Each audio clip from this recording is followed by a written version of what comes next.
بسم الله الرحمن الرحيم. السلام عليكم ورحمة الله وبركاته. أهلا بكم في فيديو جديد من سلسلة إثبات تحريف الكتاب المقدس. والنهاردة هنبتدي في موضوع جديد، هنطرح شهادات تاريخية على تحريف الكتاب المقدس.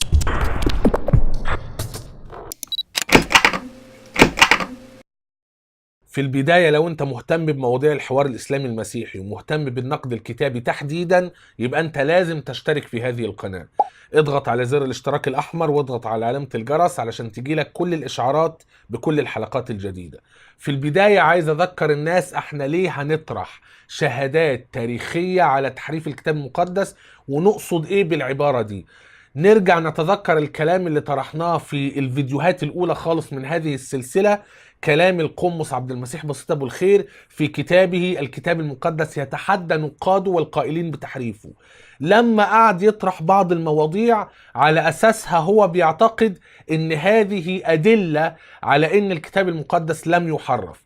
ومن ضمن الحاجات اللي هو طرحها إن المسيحيين والهراطقة كانوا بيتناقشوا مع بعض من نفس الكتاب الواحد، ومحدش أبدا ادعى إن الكتاب المقدس أصابه تحريف. لا المسيحيين ادعوا ده، ولا الهراطقة ادعوا ده، ولا اليهود والمسيحيين لما حاوروا بعض ادعوا ده. وبعدين انا قلت ان باذن الله عز وجل في هذه السلسلة هنثبت الاتي: هنثبت ان المسيحيين نفسهم اصحاب الكتاب حرفوا الكتاب، وهنثبت ان الهراطقة اللي هم مفروض طائفة من المسيحيين اصحاب الكتاب حرفوا الكتاب، وهنثبت ان المسيحيين اتهموا اليهود بالتحريف، وهنثبت ان اليهود اتهموا المسيحيين بالتحريف.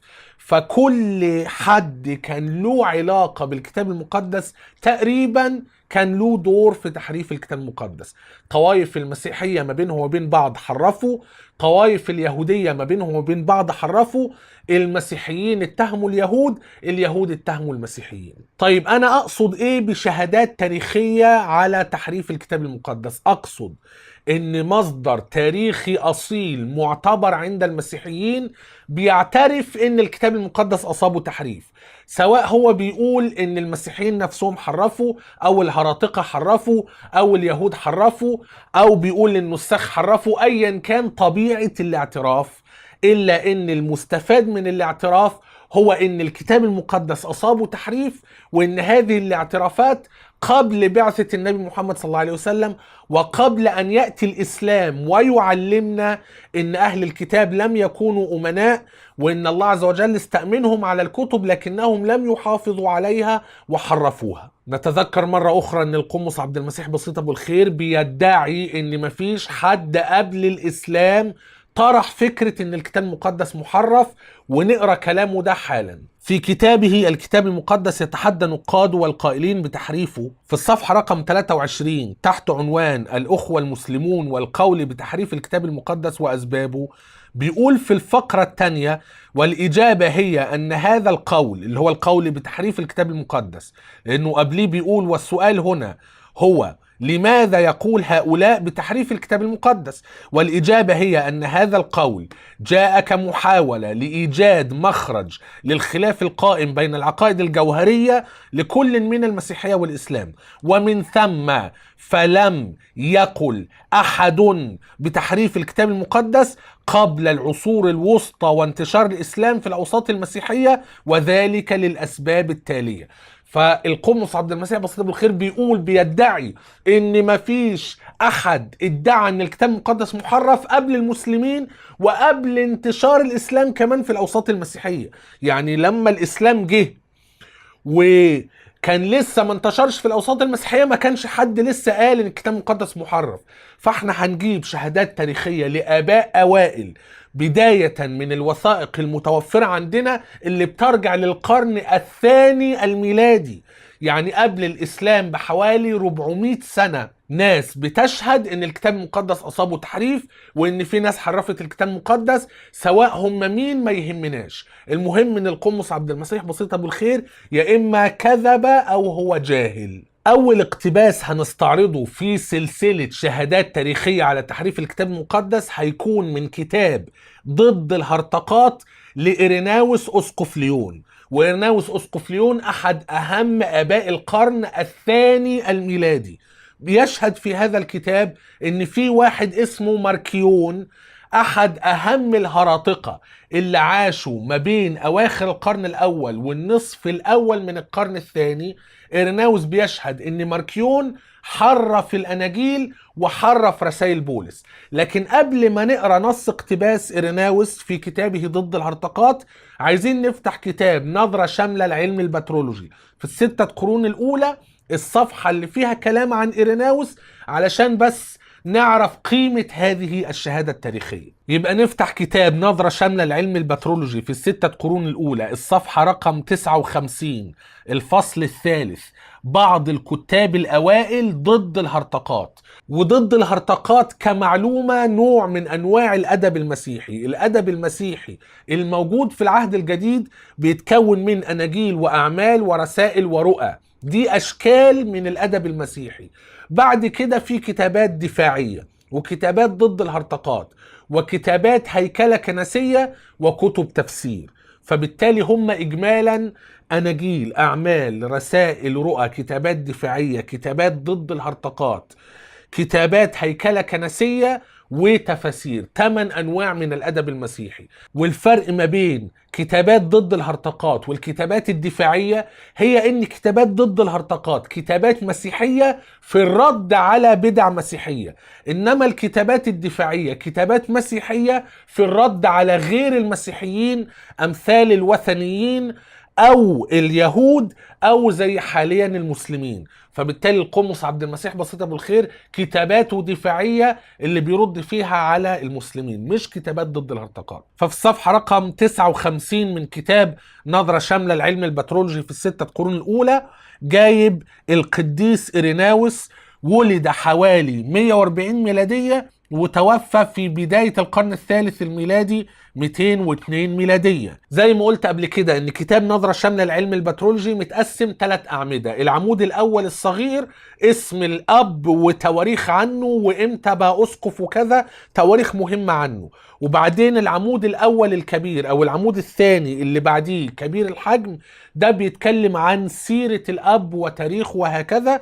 وبعدين العمود الأخير الكبير بيتكلم عن كتاباته وتعليمه في كتاباته. فهنا بيقول عن القديس إيريناوس: يعد من أهم وأشهر لاهوتي القرن الثاني، ولد مسيحيا في سميرنا بآسيا الصغرى، وتتلمذ لأسقفها القديس بوليكاربوس، وتسلم منه التقليد اليوحنوي لأن بوليكاربوس كان تلميذا للقديس يوحنا اللاهوتي الإنجيلي، ولا يعرف بالتحديد تاريخ ميلاده.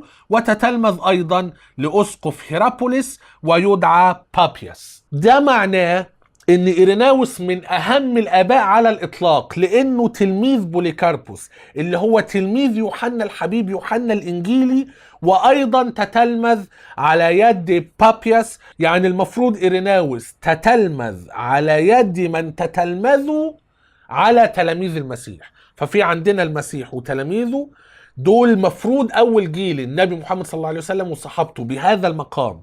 وبعدين في عندك التابعين اللي تتلمذوا على يد الصحابة، وبعدين تابعي التابعين، مع الفارق ان هذا السند منقطع ولا دليل حقيقي تاريخي ثابت عليه. لكن ده اللي بحسب التقليد المسيحي المسيحيين بيقبلوه، ان إيريناوس تلميذ بوليكاربوس اللي هو تلميذ يوحنا، وايضا كان تلميذ بابياس، وبابياس ده مفروض من تلاميذ الرسل. هنا بيقول أهم كتاب على الإطلاق لإيريناوس كتاب ضد الهرطقات أو الرد على الهراطقة.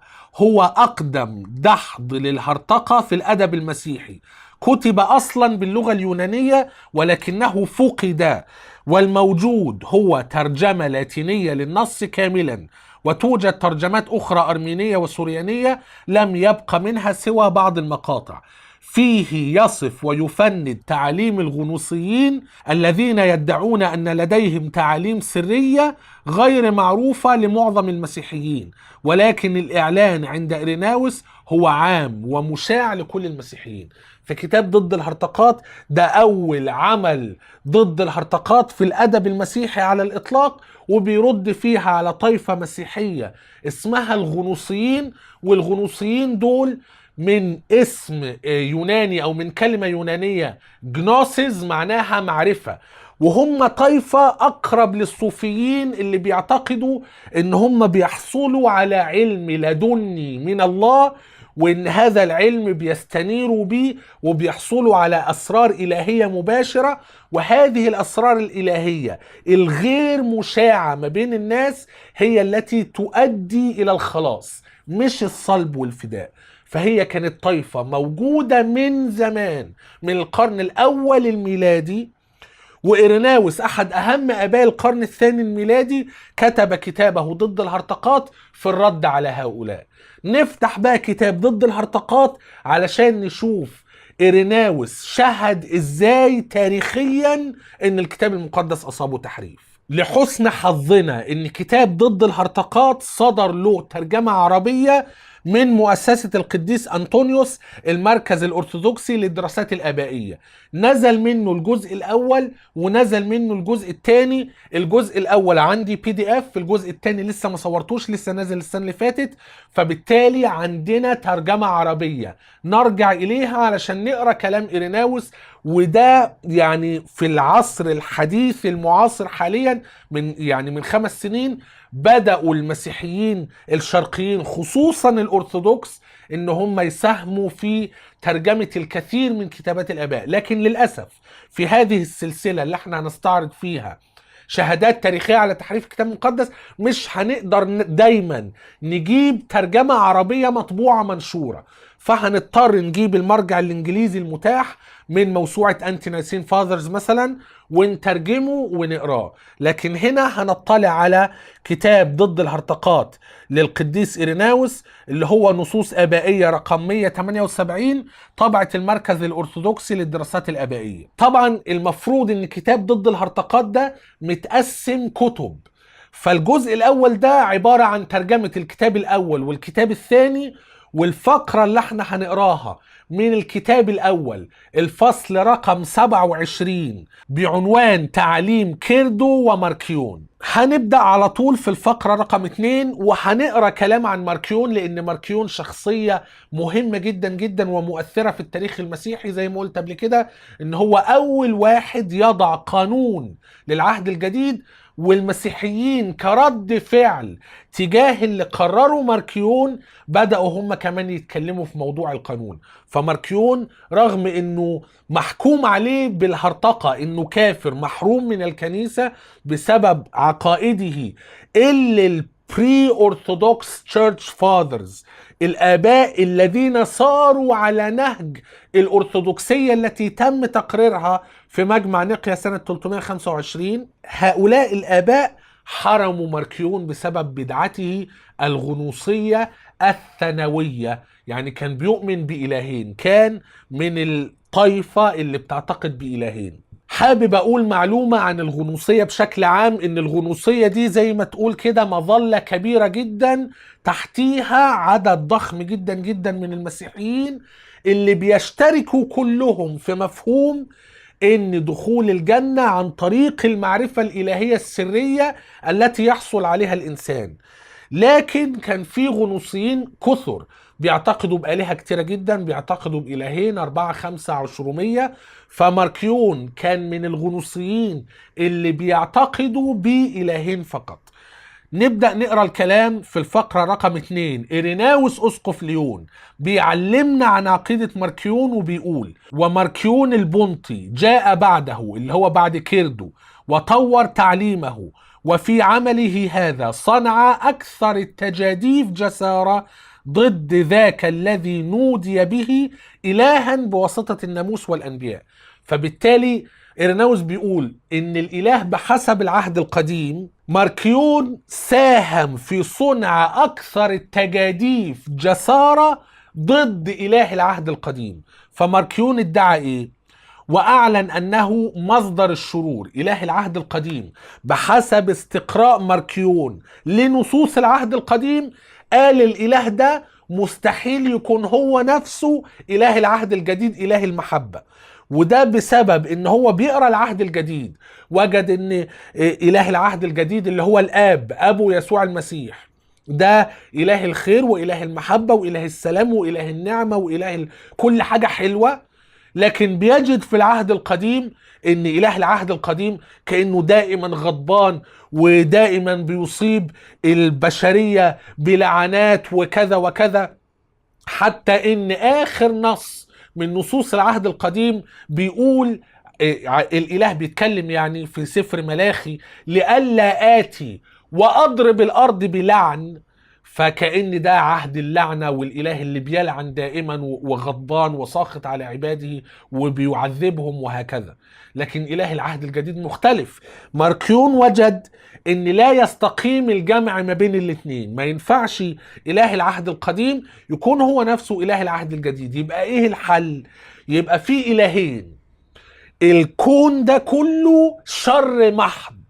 ويمكن راجعوا سلسلة مشكلة الشر ووجود الله، تكلمنا على ان في مذاهب فلسفية بتقول ان الشر سر محض وكذا، في مذاهب فلسفية بتقول ان الشر وهم وان الوجود كله خير. في مقابله الطائفة الغنوصية اللي بتقول ان المادة والوجود كلها شر، والخير هو اللي وهم، والخير لا تستطيع أن تحصل عليه إلا من خلال الخلاص عن طريق المعرفة الإلهية السرية. وأعلن أنه مصدر الشرور، إذ يسر بالحرب، وأنه متردد في مقاصده لدرجة أنه يناقض نفسه.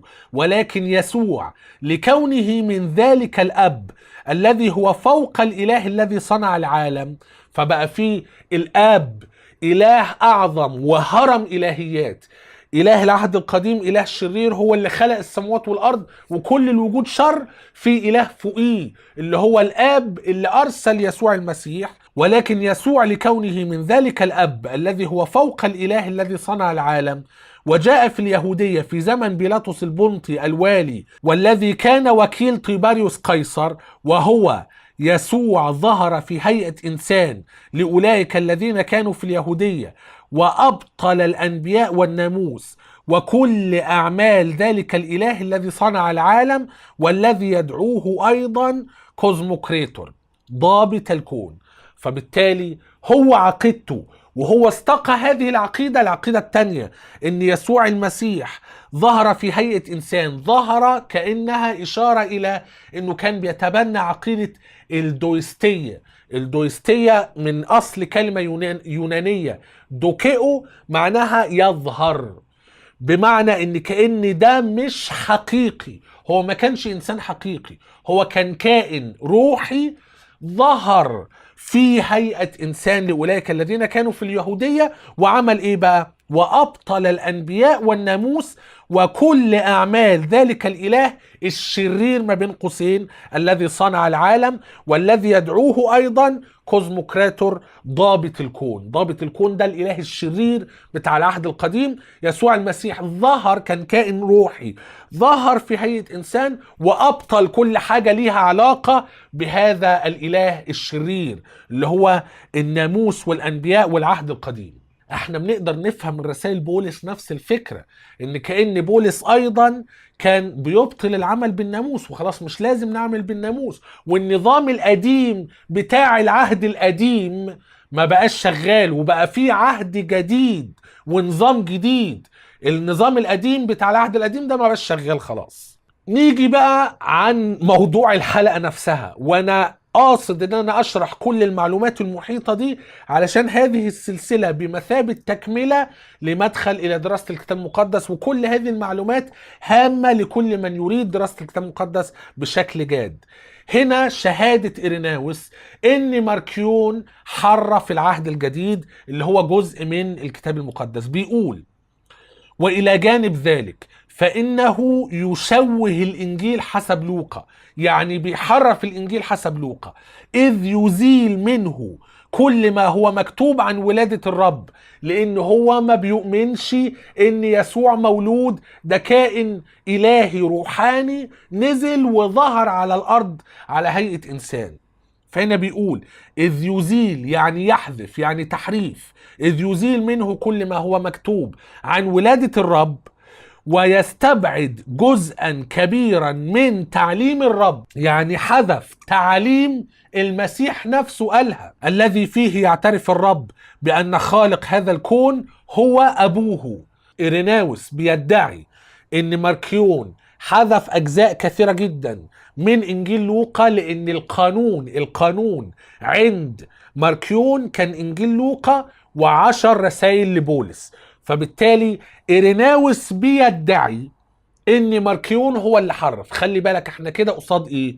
قصاد ان ماركيون معاه نسخة من انجيل لوقا ومعاه نسخة من 10 رسائل لبولس مختلفة عن انجيل لوقا اللي ما بين ايدين إيريناوس وغيره من الاباء الذين اتبعوا اللي احنا بنسموه البري اورثودوكس فاذرز، اللي هم الطائفة اللي مشي على خطهم فيما بعد الاباء اللي قرروا العقيدة الأرثوذكسية كما تم وضعها في مجمع نيقيا ومجمع القسطنطينية وأفسس إلى آخره، عصر المجامع يعني. فاحنا عندنا إيريناوس بيقول ماركيون هو اللي حرف، فالنسخ اللي معانا هي الصح، والنسخ اللي مع ماركيون غلط، ماركيون هو اللي حرفها.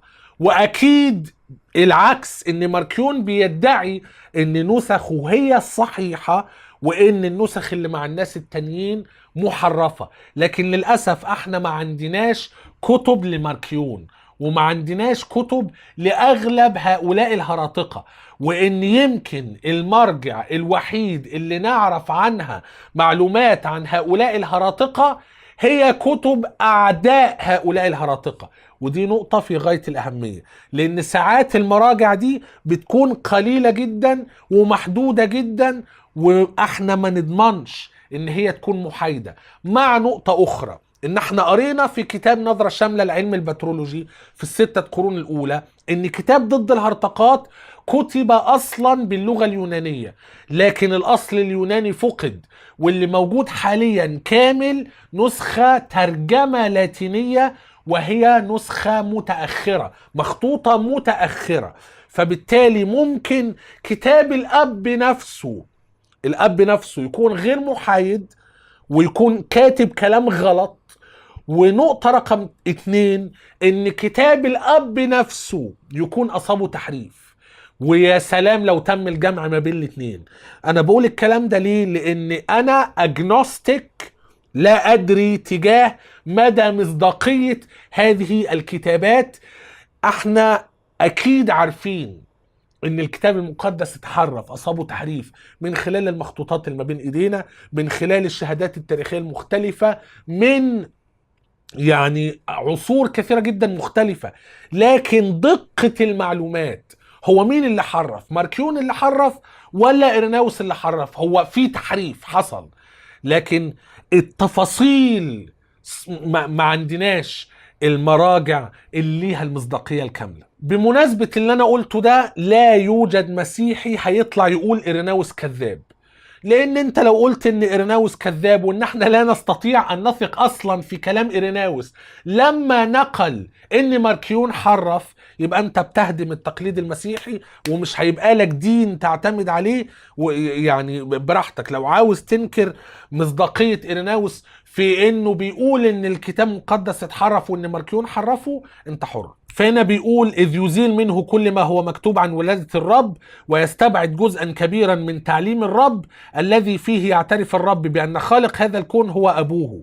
وبالمثل فقد أقنع تلاميذه أنه هو نفسه أكثر جدارة بالتصديق من أولئك الرسل الذين سلمون الإنجيل، مزودا إياهم ليس بالإنجيل بل بمجرد شذرة منه. خلي بالك الكلام ده خطير. يعني ماركيون وأتباع ماركيون بالنسبة لإيريناوس الإنجيل عندهم كان شذرة من الإنجيل اللي بيقبله إيريناوس. سواء إيريناوس يقصد إن هو نفسه بيقبل 4 أناجيل، متى ومرقس ولوقا ويوحنا، وبما ان ماركيون بيقبل انجيل واحد اللي هو انجيل لوقا من ضمن 4، فده اجمالا يعتبر ان الانجيل بالنسبة لماركيون شذرة بالنسبة للمقبول عند إيريناوس، او ان هو يقصد ان الانجيل المقبول عندنا انجيل لوقا بشكل اكبر بكتير من انجيل لوقا اللي ما بين ايدين ماركيون. بيكمل وبيقول: وبنفس الطريقة ايضا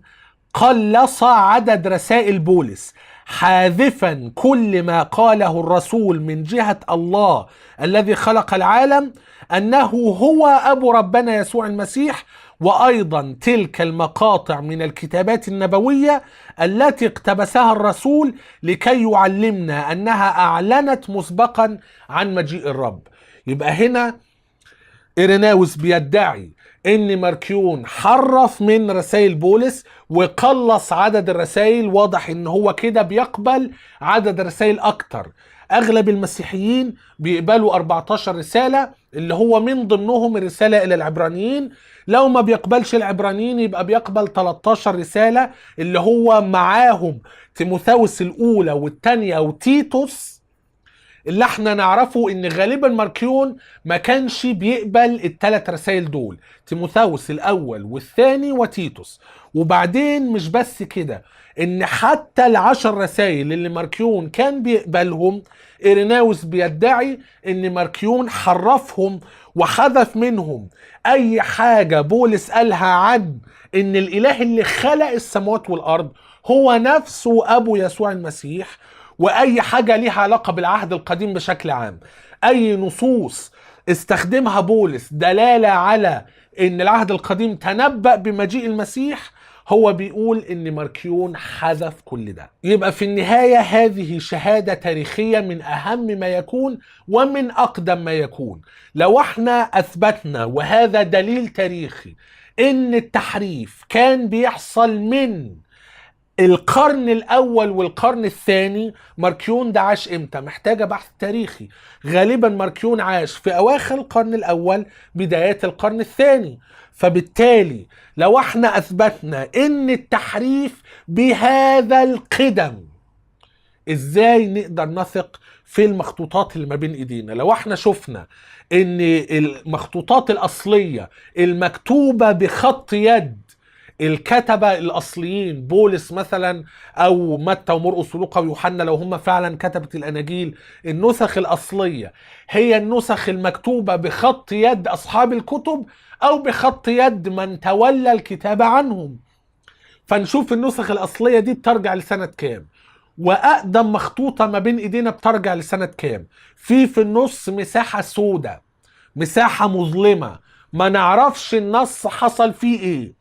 فلو اثبتنا ان النص ان في ناس كانت بتحرف الكتاب المقدس من زمان، يبقى بالتالي في هذه الفترة المظلمة كان بيحصل تحريف. يبقى بالتالي مفيش دليل ان المخطوطات اللي ما بين ايدينا اللي جت بعد الفترة المظلمة نقلت النص هو اللي كان موجود في الاصل. انا هكتفي بهذا القدر في هذا الفيديو. الكلام ده مهم والشهادة دي مهمة. في الفيديو القادم سنستعرض شهادة أخرى تاريخية في غاية الأهمية، ونستكمل شهادات تاريخية على تحريف الكتاب المقدس. لو كان الفيديو عجبك اعمل لايك وشير وسبسكرايب، وانشر الفيديو ما بين المهتمين بمجال النقد الكتابي. لو الفيديو ما عجبكش اعمله ديسلايك، مفيش مشكلة. إلى أن نلتقي في فيديو آخر قريبا جدا بإذن الله عز وجل. لا تنسوني من صالح دعائكم، والسلام عليكم ورحمة الله وبركاته.